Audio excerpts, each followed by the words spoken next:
सभी भाई बहनों को जय श्री कृष्णा, राधे राधे। चंदा बागड़ी भजन चैनल में आपका स्वागत है। तो आज आपको बताएंगे कि कार्तिक मास में तुलसी के पास दिया जलाने से क्या फल मिलता है। तो इसमें भगवान श्री कृष्ण से सत्याभामा पूछती है कि तुलसी के बारे में मुझे बताइए। तो आप भी इस कथा के माध्यम से सुनिए। तो एक दिन सत्याभामा जो है भगवान श्री कृष्ण के पास आती है और उनसे पूछने लगती है कि हे स्वामी, आपने मुझे तुलसी के पौधे को जल देने का महात्म्य तो समझा दिया, लेकिन कार्तिक मास में तुलसी के पास दीपक जलाने का क्या महात्म्य है, और कार्तिक मास में रोज शाम को तुलसी के पास दीपक क्यों जलाया जाता है, और इससे मनुष्य को क्या फल मिलता है, और कार्तिक मास में तुलसी के पास दीपक जलाने की विधि क्या है, तथा दीपक लगाते समय हमें कौन सा मंत्र उच्चारण करना चाहिए। तो आप कृपा करके मुझे बताने की चेष्टा करें। तब भगवान श्री कृष्ण मुस्कुराते हुए कहते हैं कि देवी सत्याभामा, आज तुमने सारे संसार के कल्याण की भावना से बहुत ही उत्तम प्रश्न किया है। तुम्हारे इस प्रश्न का उत्तर देने से पहले मैं तुम्हें एक इसके बारे में इतिहास सुनाता हूँ। प्राचीन कथा है, तो आप पूरा ध्यान से सुनना, और जिससे तुम्हें तुम्हारे सारे प्रश्नों के उत्तर भी मिल जाएंगे। इसलिए तुम इस कथा को ध्यानपूर्वक सुनिए। तो यह सुनकर सत्याभामा कहती है कि हे प्रभु, मैं इस कथा को पूरा ध्यानपूर्वक सुनूंगी। कृपा करके आप कथा की सुनाइए। तब भगवान श्री कृष्ण देवी सत्याभामा को वह प्राचीन कथा सुनाते हैं। प्राचीन काल की बात है। दक्षिण दिशा में तुंगभद्रा नाम की एक विशाल नदी बहती है, जिसके किनारे हरिहरपुर नाम का एक सुंदर नगर बसा हुआ है। इस नगर में अभिजीत नाम के एक विद्वान ब्राह्मण रहते थे। वे अत्यंत गुणवान, चरित्रवान और धर्म का पालन करने वाले बहुत ही सुशील व्यक्ति थे, जिन्होंने वेदों और शास्त्रों का गहन अध्ययन किया हुआ था। श्रोताओं, अभिजीत की एक पत्नी थी जिसे लोग दुराचारी कहकर पुकारते थे। उसके कर्म ही कुछ ऐसे ही थे जिससे लोग उसे इस नाम से पुकारते थे। वह हमेशा ही अपने पति का अपमान करती, उन्हें तुच्छ कहती और उन्हें दुखी करती थी। उसने कभी अपने पति के साथ प्रेम पूर्वक व्यवहार नहीं किया था, न ही कभी उनके लिए भोजन बनाया था। जब पति या परिवार के लोगों को घर बुलाते तो वह उन्हें भी अपमानित करके भगा देती थी। स्वयं वह अन्य व्याभिचारिणी स्त्रियों के साथ घूमती रहती थी और प्राय पुरुषों में उसकी रुचि थी। फिर एक दिन अभिजीत ने अपनी पत्नी से कहा कि हे भद्रे, तुम्हारा यह आचरण उचित नहीं है। इस प्रकार पाप करने से तुम्हारा अहित ही होगा। कृपा अब भी बुरे कर्मों को छोड़ दो। तुम्हारे इस व्यवहार से मुझे बहुत ही दुख होता है। तब पत्नी ने क्रोध में आकर उत्तर दिया कि न जाने किस पाप के कारण मेरा विवाह तुम जैसे भिखारी के साथ हुआ है। लगता है पिछले जन्म में मैंने अवश्य ही कोई बहुत बड़ा पाप किया होगा, तभी मुझे ऐसा निर्धन पति मिला है। अब मैं और तुमको सहन नहीं कर सकती। किसी दिन मैं तुम्हें छोड़ दूंगी और किसी धनवान पुरुष से विवाह कर लूंगी। तो फिर अभिजीत ने उत्तर दिया कि हे प्रिय, इस प्रकार के अपशब्द मत कहो। अपने पति को त्यागना उचित नहीं है। जो स्त्री अपने पति को छोड़कर पराये पुरुष के पास जाती है, उसे नरक में दंड भोगना पड़ता है। तब पत्नी ने फिर से कटु शब्दों में कहा, तुम्हें ही नरक में जाना पड़ेगा, क्योंकि तुम कोई काम नहीं करते, भीख मांग कर खाते हो। मैं इस झोंपड़ी और इस नरक से तंग आ चुकी हूँ। तुम्हारे साथ रहना तो नरक में रहने के समान ही है। फिर भगवान श्री कृष्ण कहते हैं कि हे देवी, जो स्त्री अपने पति का अपमान करती है और उसे छोड़कर पराये पुरुषों के पास जाती है, उसके घर में हमेशा दरिद्रता और दुर्भाग्य ही आता है और उसे नरक में दंड अवश्य मिलता है। फिर एक दिन वह स्त्री वन में जाकर एक वृक्ष के नीचे खड़ी हो गई, क्योंकि उसका मन काम से भरा हुआ था और वह किसी सुंदर पुरुष की प्रतीक्षा कर रही थी। परंतु बहुत समय बीत जाने पर भी उसे कोई पुरुष नहीं मिला, जिससे वह बहुत ही दुखी हो गई। प्रियतम की खोज में वह इधर उधर भटकने लगी, लेकिन उसे कोई भी नहीं मिला। उस दिन उसका सारा प्रयास जो है व्यर्थ हो गया और वह रोते हुए कहने लगी, आज कोई सुंदर पुरुष इस मार्ग से नहीं आया, मेरी कामना कैसे पूरी होगी? मैंने इस सुंदर शरीर का उपयोग कौन करेगा? मेरी जवानी यूं ही व्यर्थ जा रही है। वह विलाप करने लगी, हे भगवान, कोई ऐसा पुरुष भेजिए जो मेरी इच्छा पूरी कर सके, चाहे वह मेरा भक्षण ही कर ले, मैं प्रसन्नतापूर्वक उसे अपना आलिंगन कर लूँगी। फिर भगवान श्री कृष्ण कहते हैं कि हे देवी, इस प्रकार से वह स्त्री जोर जोर से विलाप करती है। तब उसी जंगल में एक भयानक बाघ निवास करता था और उस पापिनी स्त्री की आवाज़ सुनकर वह जाग गया और उछलकर उस स्त्री का भक्षण करने के लिए उसके पास आया। उस बाघ का नाम था ध्वंस। ध्वंस का रूप अत्यंत भयानक था। उसका शरीर काले और नारंगी धारियों से युक्त था जो जंगल की छाया में घुल मिल जाता था। उसकी आंखें अंगारे की तरह लाल थी जो अंधेरे में भी चमकती थी। उसके जबड़े से लंबे तीक्ष्ण दांत बाहर निकले हुए थे जो किसी भी जीव को चीरने के लिए पर्याप्त थे। ध्वंस की लंबी मजबूत पूंछ उसकी ताकत का प्रतीक थी। वह अपनी बलिष्ठ टांगों से पूरा शरीर शक्तिशाली मांसपेशियों से भरा हुआ था, जिससे वह एक ही झपटे में अपने शिकार को धराशायी कर सकता था। उसकी नाक से बार बार गर्म सांसें निकलती थी, मानो वह हर पल अपने अगले शिकार की तलाश में हो। ध्वंस का एकमात्र लक्ष्य उन पापी और दुराचारी लोगों का भक्षण करना था जिन्हें उनकी नीति ने उसे सौंपा था।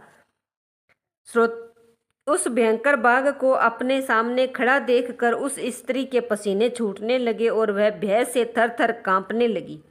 वह स्त्री कुछ करती इतने में ही उस बाघ ने अपने पंजे से उसे घायल कर दिया और वह स्त्री जमीन पर गिर पड़ी। जमीन पर गिरते ही वह स्त्री चिल्लाते हुए बोली, अरे बाघ, तू किस लिए यहाँ पर आया है और मुझे क्यों मार रहा है? मैं यहाँ पर अपने प्रियतम को खोज रही थी। तू मुझे छोड़ दे, मेरा भक्षण करके तुझे क्या मिलेगा?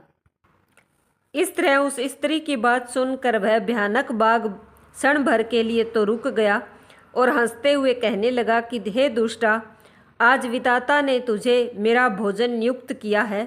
तुझ जैसी पापिनी स्त्रियों का भक्षण करना ही मेरा काम है, तभी मुझे इस शरीर से मुक्ति मिलेगी।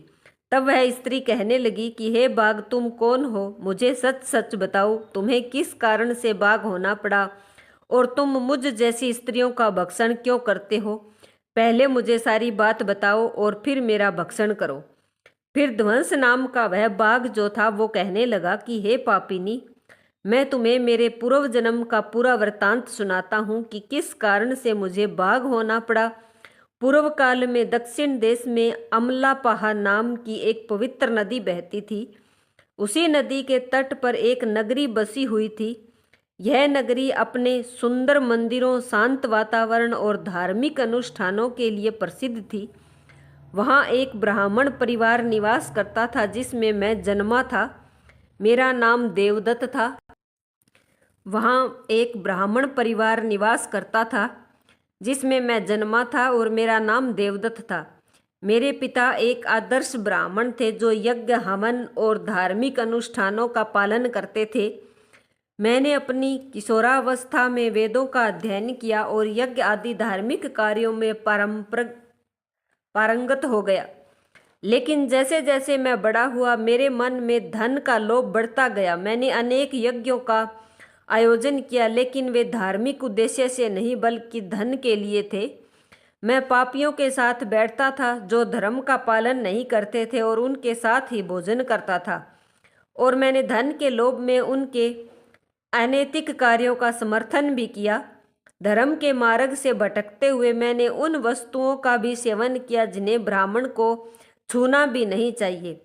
मेरा मन इतना लोभ में डूब गया कि मैं बहाने बहाने में दूसरों से धन मांगता और फिर वापस नहीं करता था। मैंने अनेक प्रकार के छल कपट किए और इस प्रकार पाप करते हुए कई वर्ष जो है बीत गए। फिर समय के साथ मेरा शरीर कमज़ोर हो गया, बाल भी सफ़ेद हो गए, आंखें धुंधली हो गई और मुँह के दांत थे वो सब गिर गए। लेकिन धन का लोभ अभी भी मेरे मन से नहीं गया और मैं पाप करता रहा। फिर एक दिन धन के लालच में मैं फिर से नदी के किनारे गया, जहाँ मैंने अन्य धूर्त ब्राह्मणों के साथ मिलकर लोगों को ठगा था। हम सभी ने झूठे मंत्रों का उच्चारण किया और बिना विधि विधान के ही देवी देवताओं का पूजन किया, लेकिन इसका उद्देश्य केवल अधिक से अधिक धन प्राप्त करना था। हमने लोगों को धर्म के नाम पर धोखा दिया। फिर उस दिन मैंने काफ़ी धन इकट्ठा किया, लेकिन उसी समय मेरे साथ एक भयानक घटना घटी। जब मैं उसी दिन नदी के तट पर बैठा हुआ था, तभी एक बीमार और भटकता हुआ कुत्ता मेरे पास आया। मैंने उसे दुत्कार कर भगा दिया, लेकिन वह क्रोध में आकर मेरे पैर में काट बैठा, जिससे मैं मूर्छित होकर वहीं गिर पड़ा और उसी क्षण मेरे प्राण निकल गए। फिर मेरी मृत्यु के बाद यम के दूत मुझे लेने के लिए आए, जो काले और भयानक रूप वाले थे और उनके हाथों में जंजीरें थीं। उन्होंने मुझे पकड़ लिया और यमपुरी की ओर ले गए। फिर यमपुरी में मुझे यमराज के सामने खड़ा किया। यमराज ने अपने दिव्य सिंहासन से चित्रगुप्त को आदेश दिया कि वे मेरे कर्मों का लेखा जोखा इकट्ठा करे और इकट्ठा कर भगवान के सामने प्रस्तुत करे। तब चित्रगुप्त ने बड़े ही गंभीर स्वर में कहा, हे धर्मराज, यह ब्राह्मण जिसका नाम देवदत्त था, इसने अपने जीवन में घोर पाप किए हैं। इसने धर्म के नाम पर लोगों को ठगा है और झूठे मंत्रों का उच्चारण और यज्ञ किया है और भगवान का अपमान किया है, जिससे यह धन के लालच में धर्म से दूर हो गया और इसने कभी भी धर्म का पालन नहीं किया। इसलिए यह बड़ा ही पापी ब्राह्मण है, जो नरक जाने के योग्य है। फिर यमराज ने अपने दूतों को आदेश दिया, इस पापी को नरक की अग्नि में डाल दो, जिससे यह वहां जाकर अपने कर्मों का फल भोगे। इसके बाद मुझे नरक की भयंकर अग्नि में डाल दिया, जहां वर्षों तक मैंने वहां की यंत्रणा सहन की और मेरी आत्मा को भयंकर पीड़ा सहन करनी पड़ी।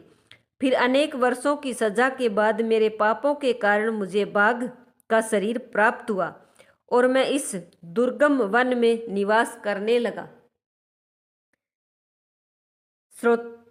तो इस प्रकार ध्वंस ने अपनी कहानी को समाप्त करते हुए कहा, अपने पूर्व जन्म के पापों का प्रायश्चित करते हुए मैंने संकल्प लिया कि मैं कभी भी महात्मा, साधु पुरुष या सती स्त्रियों का भक्षण नहीं करूंगा। मैं केवल उन पापियों, दुराचार और उल्टा स्त्रियों का ही भक्षण करता हूँ, जिन्होंने अपने जीवन में अधर्म के मार्ग पर चलकर दूसरों को दुख दिया है। मुझे विश्वास है कि ऐसा करने से मुझे मेरे पापों से मुक्ति मिलेगी और मैं इस शरीर से जल्द ही मुक्त हो जाऊंगा। फिर भगवान श्री कृष्ण कहते हैं कि हे देवी, इस प्रकार से उस बाघ ने अपने पूर्व जन्म का वृत्तांत सुना दिया और उस स्त्री से कहने लगा, हे पापिनी, तेरे आचरण से तू उल्टा दिखाई पड़ती है और अपने पति को छोड़कर तू इस वन में अन्य पुरुषों के साथ भोग विलास करने के लिए आई है, इसलिए आज तू मेरा आहार अवश्य बनेगी। इतना कहकर उस बाघ ने अपने तीक्ष्ण नाखूनों से उस पापी स्त्री को मार कर खा लिया और फिर वह बाघ उस स्थान से चला गया। उस स्त्री की मृत्यु के बाद उस स्थान पर यम के 2 दूत प्रकट हुए और उस पापिनी स्त्री को उठाकर यमपुरी ले गए। वहां पर उसे यमराज के सामने खड़ा किया और फिर चित्रगुप्त उस स्त्री का लेखा जोखा निकालते हुए यमराज से कहने लगे कि हे धर्मराज, यह स्त्री तो अत्यंत ही पापिनी है। इसने घोर पाप किए हैं। इसने व्यभिचार किया है और अपने पति की कभी सेवा नहीं की। अपने पति को भूलकर प्राय पुरुषों के संग भोग विलास किया करती थी। तब उसके पापों को सुनकर यमराज बहुत ही क्रोधित हो गए और उन्होंने उस स्त्री को अग्नि से भरे हुए कुंडों में डालने का आदेश दे दिया। यमराज के आदेश सुनकर वह स्त्री अत्यंत ही भयभीत हो गई और फिर वह दुराचार स्त्री यमराज से कहने लगी, हे धर्मराज, कृपा मुझे मेरे पापों के लिए क्षमा करें। मैंने यह अनजाने में पाप किए हैं, कृपया मुझे प्रायश्चित का अवसर प्रदान करें। तब यमराज कहते हैं कि हे स्त्री, तुमने जो पाप किए हैं वे निंदनीय हैं। तुम्हारे पापों के लिए कोई प्रायश्चित नहीं है। जो स्त्री अपने पति का त्याग करती है और अपने पति को छोड़कर कहीं बाहर जाती है उसे निश्चित ही नरक में जाना पड़ता है, इसलिए अब तुम्हें नरक की यातनाएं भोगनी ही पड़ेगी। फिर यमराज ने अपने दूतों से कहा, हे दूतों, इस पापी स्त्री को ले जाओ और इसे भयंकर नरक में डाल दो, यह उसी के योग्य है। फिर यम के दूत उस स्त्री को नरक में ले गए, जहां उसे अनेक वर्षों तक जलते हुए तेल के कुंड में पकाया गया। फिर उसे निकाल कर रख नामक नरक में डाल दिया गया। इस प्रकार से उसे कई वर्षों तक अलग अलग नरकों में डाला गया। फिर नरक में कष्ट भोगने के बाद वह महापाप स्त्री पुनः पृथ्वीलोक पर आकर चांडालिन के रूप में जन्म लिया। फिर चांडाल के घर में जन्म लेकर वह फिर से अनेक पाप करने लगी, जिससे वह व्यभिचार से लिप्त हो गई और कई पापी पुरुषों संग विहार करने लगी। फिर कुछ समय बाद पूर्व जन्म के पापों के कारण उसे कोढ़ का रोग हो गया और वह भयानक पीड़ा सहने लगी। उसका शरीर जलने लगा, उसकी आंखों में भी पीड़ा होने लगी और इस कष्ट को सहते हुए वह दिन बिताने लगी। फिर एक दिन वह तीर्थ में स्नान करने के उद्देश्य से अंतपुर में चली गई। वहां पर वह एक आश्रम के बाहर निवास करने लगी, जहां उस आश्रम में एक तुलसी का पौधा था। अन्य स्त्रियों को वहां कार्तिक मास में तुलसी के पास दीपक जलाते हुए देखकर उस पापिनी स्त्री को बड़ा ही आश्चर्य हुआ। फिर एक दिन उस स्त्री ने वहां निवास करने वाले एक साधु से कहा कि हे साधु महात्मा, यह कौन सा पौधा है और यह स्त्रियां इसके नीचे दीपक क्यों जला रही है? तब उस साधु ने कहा कि हे कल्याणी, यह अत्यंत पवित्र तुलसी का पौधा है। इसके दर्शन मात्र से ही संकटों का नाश होता है और इस तुलसी को कार्तिक मास में जल देने से सभी देवी देवताओं की कृपा प्राप्त होती है तथा इसके पास दीपक जलाने से समस्त पाप नष्ट होते हैं। तब साधु की यह बात सुनकर उस स्त्री को बहुत ही प्रसन्नता हुई और उसने साधु से पूछा, हे साधु महाराज, यदि कोई अत्यंत पापिनी स्त्री भी इसके पास दीपक जलाएगी तो क्या उसके पाप भी नष्ट हो जाएंगे? तब साधु ने उत्तर दिया कि हे पुत्री, यह सत्य है। यदि किसी स्त्री ने घोर पाप भी किए हैं तब भी उसके पाप कार्तिक मास में तुलसी के पास दीपक जलाने से नष्ट हो जाते हैं और उसके सभी जन्मों के पाप भी समाप्त हो जाते हैं। किंतु हे पुत्री, तुम कौन हो और इस प्रश्न को पूछने का क्या कारण है? तब वह स्त्री कहती है कि हे साधु महाराज, मैं महापापिनी हूँ। मैंने व्यभिचार किया है, अनेक पाप किए हैं और मेरे पाप के कारण ही मेरी ये दशा हुई है। मुझे पापों से मुक्ति का उपाय बताइए कृपा करके। फिर साधु कहते हैं कि हे पुत्री, अब से तुम पूरे कार्तिक मास इस तुलसी के पास दीपक जलाओ, जिससे तुम्हारे सारे पाप दोष सब समाप्त हो जाएंगे। फिर उस साधु की बात सुनकर उस पापी स्त्री ने भी वही किया। उसने तुलसी के पौधे के पास एक दीपक जला दिया। इस प्रकार से वह नित्य उस स्त्री उसी स्थान पर तुलसी के पास दीपक जलाने लगी। फिर एक दिन वह स्त्री शाम के समय तुलसी के पास दीपक जलाने लगी तो उसी समय उसकी हृदयाघात से मृत्यु हो गई और वह जमीन पर गिर पड़ी। फिर यमराज के दूत उस स्त्री को यमलोक ले जाने के लिए उस स्थान पर आए। जैसे ही यम के दूत उस पापी स्त्री को पास में बांध कर ले जाने लगे, तभी भगवान विष्णु के दो पार्षद उस स्थान पर आए। वे दिव्य पार्षद अत्यंत तेजस्वी थे। उनके शरीर से स्वर्ण प्रकाश की किरणें निकल रही थी जो चारों ओर का अंधकार दूर कर रही थी। उनका रूप इतना मोहक और दिव्य था कि उन्हें देखकर किसी का भी मन श्रद्धा से भर जाता और उनके चेहरे पर शांत मुस्कान थी जो अपार करुणा और दया का प्रतीक थी। उनके वस्त्र रतन जड़ित और रेशमी थे जो नीले और सुनहरे रंग में चमक रहे थे, मानो स्वयं बैकुंठ का सौंदर्य उनके व्यक्तित्व में समाया हो। उनके कानों में सुनहरे कुंडल झूल रहे थे जिनसे दिव्य संगीत की ध्वनि प्रतीत होती थी। उनके माथे पर तिलक और चमकती हुई बिंदी थी जो उनके दिव्यता का सूतक थी। वे दोनों विशाल कद और बलिष्ठ थे। उनके हाथों में दिव्य गदा थी जो न्याय और धर्म की शक्ति का प्रतीक थी।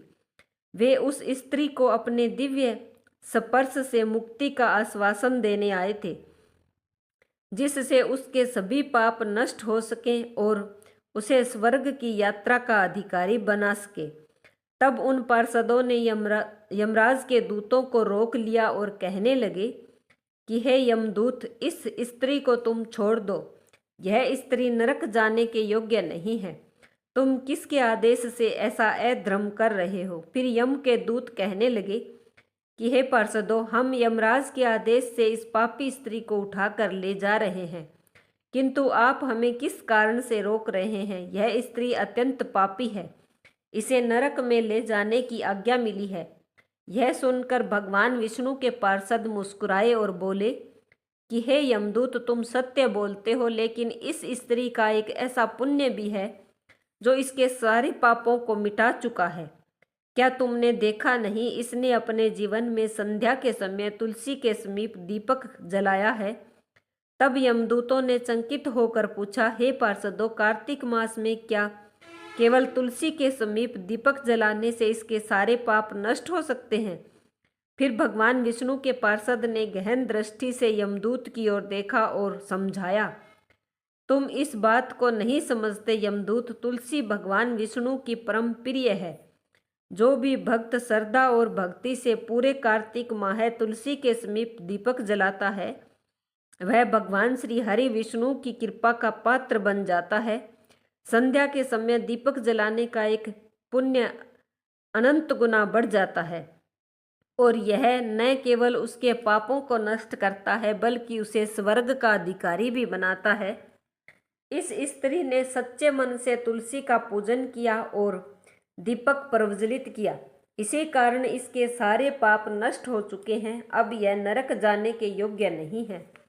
फिर यमदूतों ने अपने हाथ जोड़कर कहा, हे पार्षदों, आप सत्य कह रहे हैं, हमें इसके भक्ति के बारे में जानकारी नहीं थी। यदि यह भगवान विष्णु की प्रिय भक्त है तो इसे हम कैसे नरक ले जा सकते हैं? फिर भगवान विष्णु के पार्षद ने मधुर स्वर में कहा कि हे यमदूत, अब तुम लौट जाओ।